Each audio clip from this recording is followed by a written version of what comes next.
In this video, we are going to discuss the scheduling module. Specifically, we will show how to create schedule views, how to view and edit a schedule, how to establish blackout periods, and we will also look at tasks versus resources as that relates to scheduling. So let's start off by navigating to the scheduling module. And as we land here, there are a few different submenus that we can go into. Currently, over on the right side of the screen, I do have a saved search that has been created, and we're going to demonstrate how to do that such that you don't have to create unique searches each time you come into the scheduling module. So over on the left side of the screen, I'm going to click on Tasks, and up here I have a couple of options. I can do a new search, I can do a saved search, lab search. So if I was to click here, I can see my saved search that I've created before. But let's do a new search to show how this works. Lots of different options for how we display the date, either day, week, or month. We can put in offsets, so we can go backwards, a week, forward 3 weeks, things like that. You'll see that we have locations here.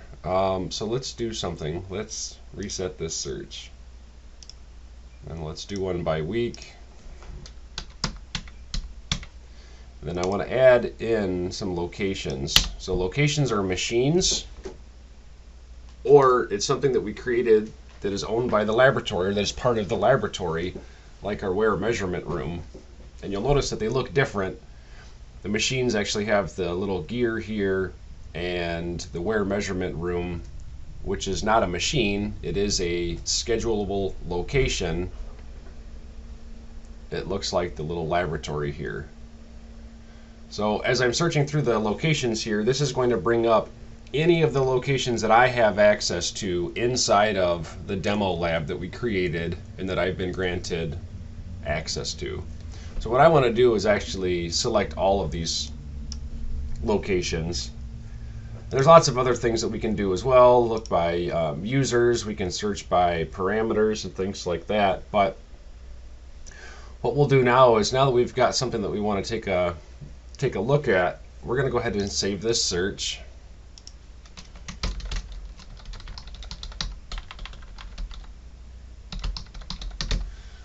Okay, then I have the option to save this for all lab users. So as a lab manager, I am able to create saved views that everyone inside of this laboratory could use. So this gives us a real nice way to be able to have common formatted task views that our users would be using.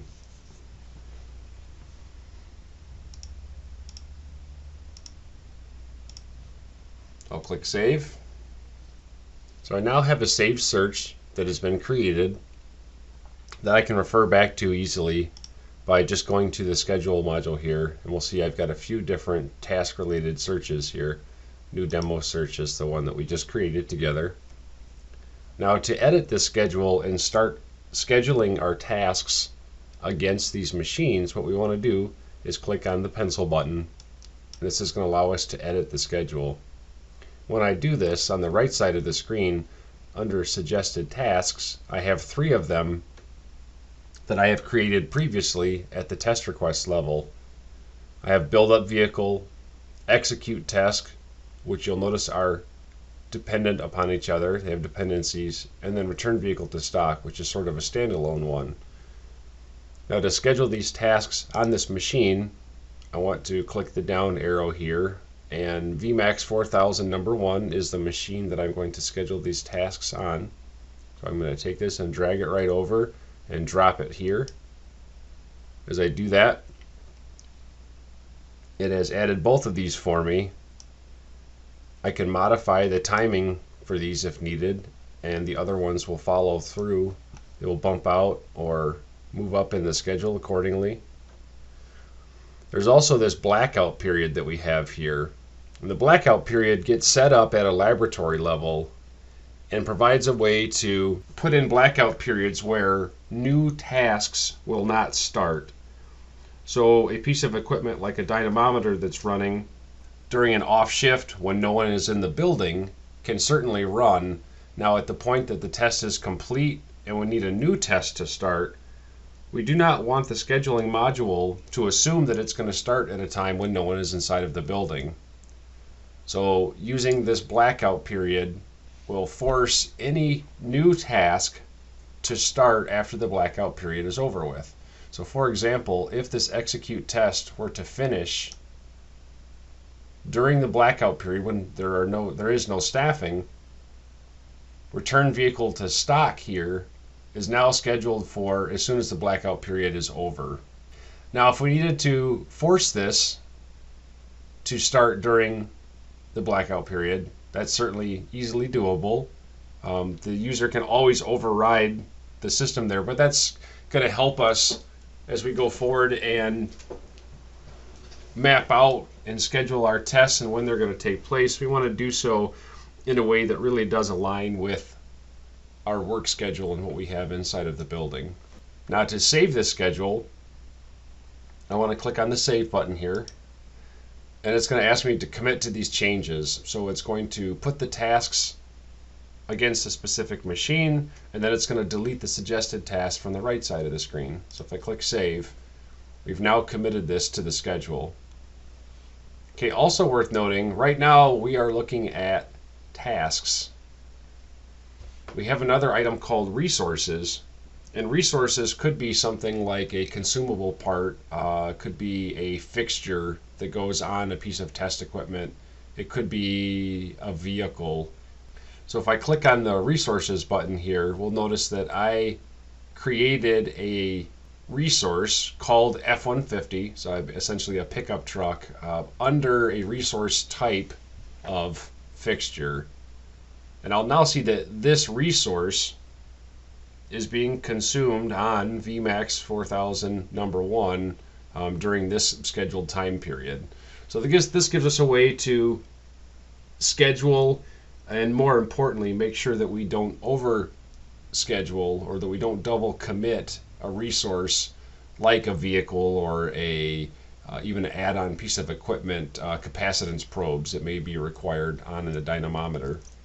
So I mentioned blackout periods. I'd like to show how those are set up. And this would typically be done by a lab manager. And this is done at a laboratory level.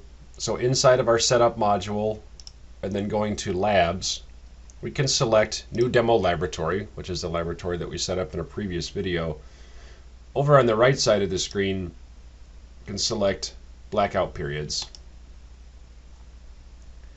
So right now, I have one blackout period that has been established, and that started last Friday afternoon, went through Sunday at midnight, and then occurs every week indefinitely. I could add in some additional blackout periods. So let's say, for example,